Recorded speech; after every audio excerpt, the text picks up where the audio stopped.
What challenges are faced when connecting a new site to the network?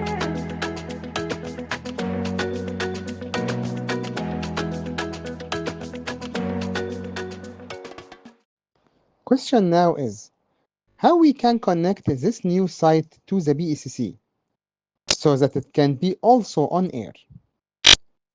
Planning team check some factors to determine the best route that can be done to this site. These factors like nature of the location where the site is located, such as proximity to rivers or proximity to high voltage power lines along the microwave signal path, or whether the site is situated in a rainy area.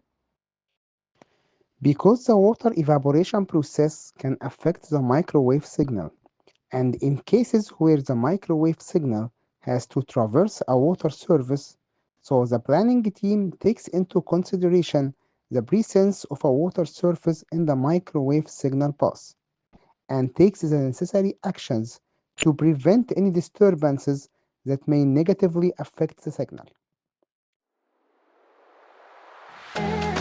If you want to know the different solutions and many other things about microwave links, click on the link below and dive into the world of microwave links.